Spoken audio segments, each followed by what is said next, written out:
Welcome, everyone, to the Man in Search of Gold podcast. I'm your host, Eric Mangold, and I'm the founder of Argosy Wealth Management.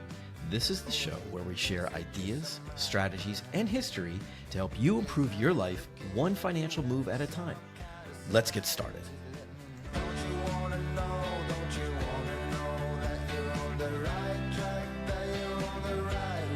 Okay, we are live, a milestone, episode 10, Man in Search of Gold podcast. Today, Christine Lauer has been gracious enough to join us. We're really excited to have her with us. So hello, Christine. Hello, glad to be here. Thank you for coming. So as an introduction, Christine Lauer has been a trusted nutritionist and acupuncturist since 2005. Specializing in helping individuals with allergies and sensitivities naturally, non-invasively, which is really, really interesting. I definitely want to dive into this. Known for her holistic approach, she's passionate about getting people to reduce symptoms and regain control of their health without relying on conventional treatments. Her personal health journey began when her daughter developed severe eczema during her first year, and faced with the frustration of traditional remedies that were failing, Christine took matters into her own hands to find a natural solution. Along the way, she successfully applied this method to help her spouse with seasonal allergies and her daughter's cat allergy. So basically, and then now has a coaching program of how she helps clients overcome their allergies. So Christine, again, thank you for being here and welcome. Thank you again very much. It's great to connect. And thank you for inviting me. My pleasure. So, okay, I definitely like to get into the coaching, but I'd like to hear about where you grew up, what led you down this path, where did it all start? Well, I could start. Well, I was born in.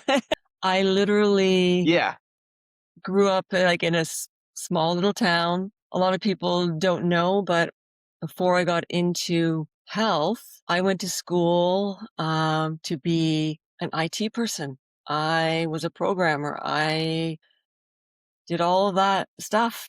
And I ended up leaving that when I had my kids, stay-at-home mom. And like you were saying, when I had my daughter, and that was like kind of a quick summary, but when she was 3 months old, the eczema started.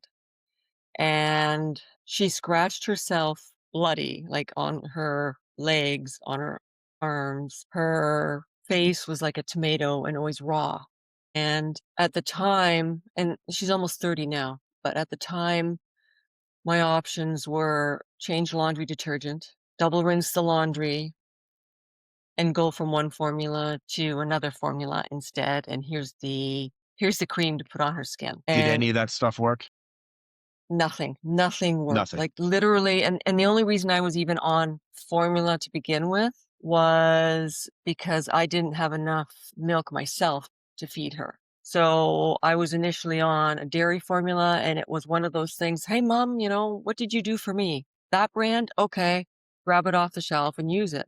And then in hindsight, I literally went from buying one bad brand to another form of bad. And bad in a way that just your daughter didn't react positively to it? Well, at this point, I wasn't even looking at allergies. I was completely clueless. I didn't use, or I stopped using the cream because it thinned the skin. It was like a cortisone cream. And I resorted to petroleum jelly, Vaseline, as a barrier. I put socks on her fingers so she wouldn't scratch herself when she woke up from naps. I didn't let her play in the crib because the minute I would do that, she would scratch and bleed again. So this was ongoing. I was thinking, okay, is she going to be like this forever? What the heck's going on here? I don't know what to do.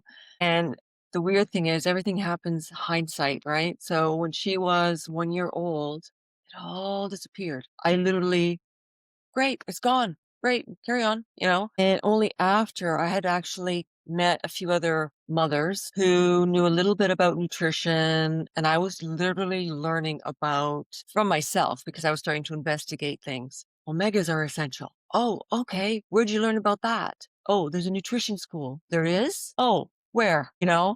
Sat in a class, and I literally joined that day. It's like, okay, I'm registering. I learned very quickly that what I thought I was eating wasn't. And so I ended up making all these changes. And then I started to realize the ingredients in the formula triggered her. And the ingredients in the other formula also triggered her. So afterwards, I was looking and started to actually look at the ingredients. And okay, first ingredient, sugar. Next ingredient would be the processed dairy. Or when I moved to the second one, it was genetically modified soy. And wait, I was still breastfeeding. I was still having dairy. So she was still getting that from me, and there were a couple of other combinations of things, different types of things that she had was injected with also affected her that I didn't realize immediately either. She did have The some eczema vaccine. that came back. Yeah. Unfortunately, when the body is stressed out, it just adds to the stress, right? And so her body was trying to push things out. And that all happened at that 3-month mark. Yeah. When her eczema came back, I thought, oh, shoot, here we go again. When did it come back? It actually came back a few years later. Okay. So But she's now what? How old is she now? Now she's 30 and she's been fine ever since. Yeah. No, how old was she when it came back? Sorry, she was about like 5 when it came back. Okay, so you had 4 years of like, okay, you think we're in the clear now. Yeah. Yeah. And at the same time, that's when I went to school for the nutrition thing. And it came back and I thought, okay, hang on a second. I got this. Let me try and figure this out, right? So then I knew, okay, this was probably good. That's when I realized the dairy, the sugar, everything. It was the eczema in this case was behind her legs where it was starting. Was it as severe as it was when she was born, when she was only 3 months old? It wasn't as severe, and I think it's because at that point, dietary wise, I was already eliminating different things and the diet was cleaner. Got you. Okay. She was also doing gymnastics in a new gymnastic facility. And I know this might sound a little strange, but they jump into these pits with all these foam pads and they were all off-gassing because it was all new material. So that environment and the toxins from that were one of the things that created the eczema, because in my line of work, you learn that eczema is connected to the respiratory system, but it's also connected to the Yep. You hear that a lot too. There's a lot of on the gymnastics and the martial arts, the mats they've got to sterilize the mats at least daily, because if you've got, I have a friend who had a staph infection from when he was doing jujitsu and he was rolling in the mats and he had a little cut on his ribs, and the staph got into his ribs and it was from the mats. So yeah, but it's definitely, I think maybe a lot of people don't know about it until they hear about it, Yeah, exactly. And, she's in there for several hours and you inhale it. Yep. So Yep. all of that happened, but I had figured out a way how to clear it out. And it involved testing, but I use a couple of different terms for it. There's applied kinesiology, biofeedback, muscle testing are the different terms. So I started to test her and I actually told her, I says, bring some of that foam, bring some of that stuff back home from the club. Well, what does that testing entail? Is that literally like getting some of the foam and like putting it on her arm or a leg or something like that? Yeah. So the way I always explain it to people is everything has its own fingerprint. And the body is always interacting with the fingerprints of everything, just like your fingerprint is different than mine. And if it recognizes something, it knows how to process it and deal with it. If it doesn't, it's assuming it's something harmful and the body tries to protect itself. So when you test in that way, what happens is when the body is reacting to something, the body weakens. So when I test, I'm looking for weakness. So I isolate a muscle and I see if it goes weak. And so bring me this. Okay, what are you eating? Let's test all this stuff and that's making you weak. Okay, that could be contributing to this. This is making you weak. That's not. And then we went from there. And that was the start of it. So I was using another form of acupuncture, but without needles. How is it? So okay, how do you do that? Because you think acupuncture, Yeah. So you need to picture a pen, okay? And pretend this pen is like a laser pen or one of those pointers that you see at a presentation, a laser pointer, okay? And you need to picture it connected to some software in my scenario. And what I would do is I would take the information of the substance. So my daughter was also reacting to cats. So what I would do is I would go onto my computer, select all the information and everything to do with cats, the dander, fur, saliva, everything, and take that fingerprint information and literally send it through that laser pen and point it to acupuncture points. Interesting. So what's happening is your body is a computer and you've got programs running for everything. But the program for cats wasn't working. It was corrupt. Or, as you could say, it was hacked or a virus got into your system, whatever you want to call it. So you need to somehow fix that program. That's your IT background coming back into play. I know, right? The irony. So you send in the new program and then your body takes over and takes the information and does the update. So I'm like the facilitator and then the body does the rest. Because when we had the cat, I was off to it was a rescue. I was off to the store, quickly getting supplies. Husband calls me, says, she's reacting. Her eyes are swollen and swelling shut and everything else. And okay, let's do this. And she was good. So when you say, let's do this, this is part of a protocol that I guess you put into your program too, right? To help people, help people's bodies react in the, I don't want to say appropriate way, but like in a way that it's not going to have them kick off an allergic reaction. Yeah, exactly. Okay. Yeah. And, I've been mainly seeing clients usually in person, one-on-one, and getting to the point of, you know what, other people need to do this, whether it's another practitioner, maybe it's a mom or somebody that wants to do something with their kid and be able to help someone in their family. I'm actually, I start off and let's teach you how to test and wrap your head around something completely different. So in your course, well, the first question is, you mentioned you're in Canada, right? I am, yes. So is this something that you can do virtually with your clients? Yeah, exactly. Okay. It is. Yes. Yeah. You can And do it then, virtually and go they ahead. can, Yeah. sorry. No, Yes, you're good. you can do it. You can do it virtually. There's lots of different types of software that have come out since I started doing this 20 years ago. So there's different options that people can use. Online software is your stuff that I use. Testing, you can use yourself or you can use software for that as well. And so I just teach people how to do that. So, but when you talk about testing, because we chatted briefly about, I have friends who have kids that send their kids to a doctor and they do the pin pricks and they get pricked like 60, 40, 50, 60 times and figure out what they're allergic to. But you said your methods are non-invasive. Can you talk about that a little bit? Yes. So like I said, when I mentioned the whole fingerprint concept, and when the body has an issue with something, it goes weak and you test for the weakness. So in my terminology, when something makes you weak, that is my version of an allergy or sensitivity. Okay. Okay. For me, it's not about whether the immune system is involved or not. The body is reacting to something it doesn't like, regardless of what term you're using. It's not normal to have that happen, right? So it becomes, okay, why are more and more people having reactions? Why is this even happening? What's triggering this whole, I don't know, epidemic really of allergies? And the thing with the scratch test is the scratch test looks for immediate reactions and a certain antibody, right? But it won't pick up on delayed reactions. So you could eat something today and you'll get symptoms 3 days from now. And you'll never make the connection it was what you just ate. I didn't know that there could be such a prolonged reaction. I thought it was Yeah. something like, okay, you eat an almond and 10 seconds later you're reacting to it.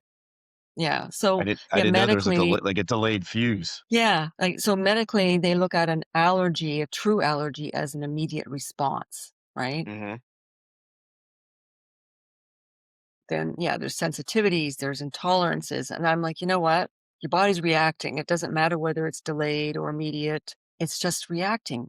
And it shouldn't be. I've had people react to water. I've had people react to spinach. Why? Yeah. You So know? then So then, okay, so let's say somebody has a reaction to spinach. What is the next step? Is it like a micro dosing protocol to get them to become more and more tolerant of it? Or how do you then train, or is it avoidance? Like what's the next move? It's the laser. The laser is what does the work. You literally send the information of the spinach through the laser to the acupuncture points, and then the body corrects. Laser and the software behind it actually identifies the allergy, but then also, I guess, injects the cheat code into your body to then, is that Yeah. sound, am I So describing that right properly? you're getting there. You're getting there.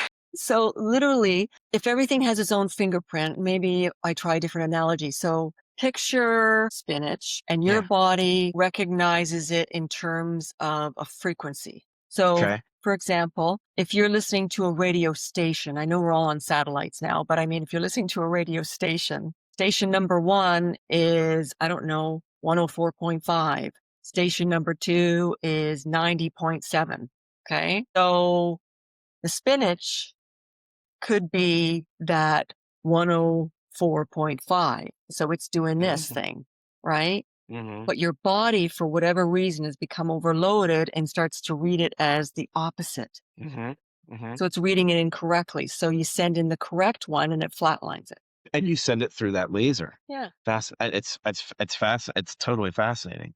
And it's through Yeah. different And food groups have different acupuncture points on the body. no, with acupuncture, I remember my teacher used to say it's easy, simple, but not easy. So Yeah. acupuncture is a whole different ballgame. It's literally, when you're looking at the medical side versus acupuncture or holistic side of things, it's like comparing apples and oranges. So in Chinese medicine, you're looking more at things like yin and yang, right? People have heard of that term. You're Push and the looking pull. at qi.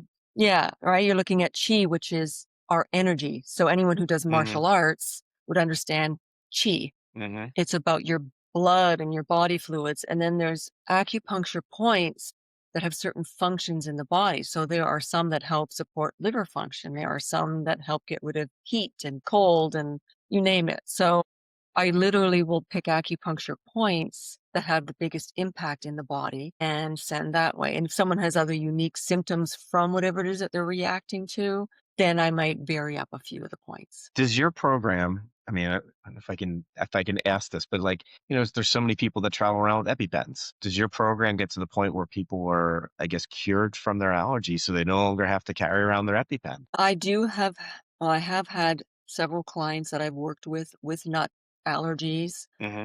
sometimes shellfish, peanuts. Mm-hmm.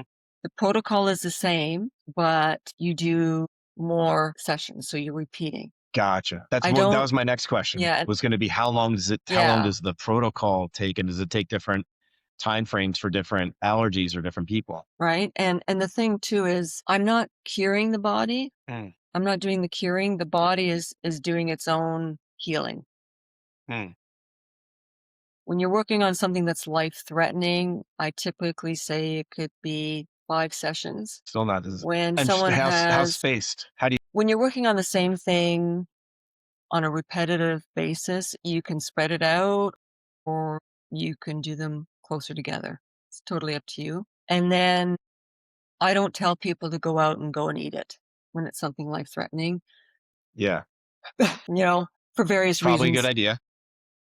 Yes. So I actually tell them you need to go book an appointment and have what's called a challenge test, because that's the only way you're going to know whether you're good. But you don't want to do it immediately after because when it's something that serious, your body needs time to reset. So the body could take 8 months, could take 2 years, right?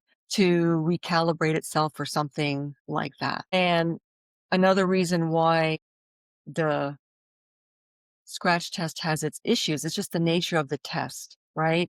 There are sometimes false positive and false negatives. I have known people that have said, Mm. what, I know I react to this, but the test says I'm not. Or the test is saying, I'm reacting to this, but I eat this all the time. Mm-hmm. So it goes back Mm-hmm. and forth. And I've had the odd client, and I remember one vividly.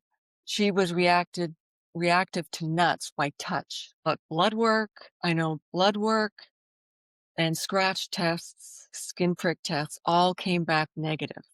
You don't have an Wow. allergy. You don't have an allergy at all. But wait a minute, why am I then suddenly needing an EpiPen and in the hospital in 15, like rushing to the hospital and then on like prednisone for 5 weeks? And just think about like the fear and the frustration of going through all of these tests and then still not getting an answer. I mean, that has got to be massively frustrating. So your protocol is giving so many, I mean, that's, that's worth its weight in gold when you're getting the answer that you're getting the. Yeah. And and the other thing that's really interesting too is when someone has a sensitivity, or let's say a simpler allergy that you can easily isolate. Oh, I'm reacting to broccoli. This is what happens when I eat broccoli. Usually it's one session. Once the body Is that because can correct broccoli's itself. not that much of a No, potent no, type of vegetable? I just use it Oh, as an okay, okay. example. But you can garlic, onions. I've had people say, I haven't been able to eat garlic or onions for like 15 years. And then suddenly they're good. So, okay, so now the kids are now grown. So then when did you launch your business, your practice? Okay, so I actually started my practice, I'm trying to think, exactly 20 years ago, because I had Happy just anniversary. That's finished my awesome. nutrition school. I had just finished my nutrition, and I was just starting to practice with the allergies and just putting everything together. And again, that was all like one-on-one, people coming to see me in person and stuff like that. And I've just started doing the coaching program, and I'm actually just about to launch a testing program where people can learn how to test themselves and get proficient at listening to what their body is saying. Well, especially with all of the, I'm not going to, I mean, you know that more about this than I do, and I'm not going to get on my soapbox, but especially with all the things that are in our food supply, Oh, it's, that's a can of worms.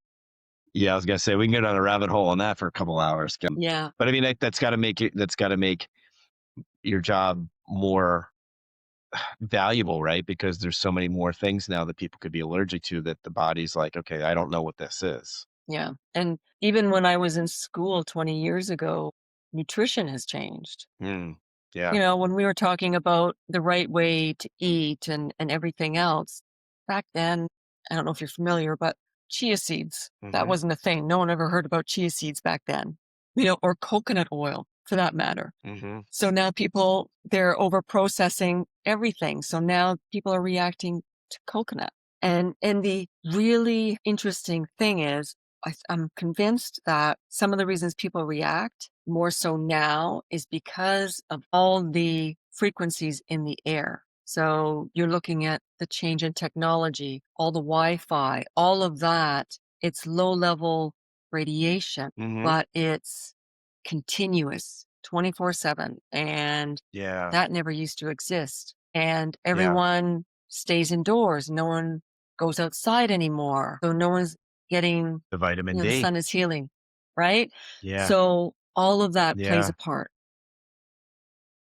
There was a study that I read, and this is, your world way more than mine, but it was talking about like the impact of Wi-Fi, and they had, I guess, I don't remember the university, but they had like bacteria or mold or something growing in a petri dish, in two petri dishes. And in one room they had Wi-Fi in it. In the other room they didn't have any Wi-Fi in it. And it was like not like mold, like, bad stuff. It was good things, good things to grow.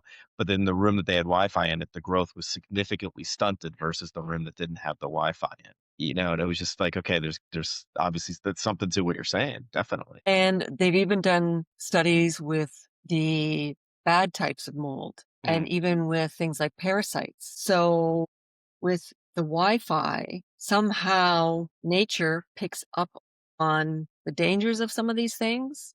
And so the parasites start to multiply faster. The mold will start to multiply faster, almost like a protective mechanism. It amplifies it. Now, I did see the one recently researched where they had a petri dish full of bad bacteria and they put a couple drops of tequila in it and it zapped the bacteria really quickly. So that's one I'm going to, hook my wagons up to in terms of the proponents for tequila. Not a bad thing. Yes, gotta have some tequila. Absolutely. So now part of part of the show is I always love hearing about your journey, and I appreciate you doing that. But I always ask about what your relationship is with money. And the part of the philosophy of the show is so many people have questions about their finances, and it through all levels of net worth. It could be somebody that's worth 200,000 or somebody that's worth 20 million. It's interesting. A lot of the questions are still the same, but I'd like to hear about your relationship with money, because you were an IT professional, and then you stopped working, had to raise two kids. Starting a business, I mean, that's a massive undertaking from a risk perspective, not only, putting all of your eggs in one basket for your own practice, but financially. Like, can you describe what your relationship with money has been in your finances? Nothing confidential, by the way. No, yeah. I'm just trying to figure out where to start. So the interesting thing is, when you go to school and you start learning all these other things, you're never taught about the business side, not in the real world. You're given some basic things, and then you have to figure the rest out on your own. And when I first started doing this, you're all gung ho and I'm going to save the world, help everybody. But 20 years ago, no one wanted help. Everyone thought they were fine. I wanted to make school lunches and give people healthier food, and they weren't interested in that. But now there's been a big shift. Yeah. The other interesting thing is when you are in the health field and you're some form of a healer, whatever it might happen to be, there's always, and I didn't realize this, but there's always that, well, I'm supposed to help people, not charge them. Well, hang on. Do you think that's something that you felt, or do you think that's indicative of the field? And both It's answers are totally both. fair. Yeah, It's it's both. both, Okay. because I know people who have struggled with that, and I know myself as well. It's like, no, but we're supposed to help people. Mhm. But at the same time, you realize, yeah, but I've got to eat too. You're not a charity. Yeah. Yeah, Yeah. right. And I mean, it comes down to a lot of what I do as well. I mean, we're helping people, but it's a business. It's a business for sure. and you have to treat it like a business rather than a hobby. So that was a learning curve for me as Mhm. well. Mhm.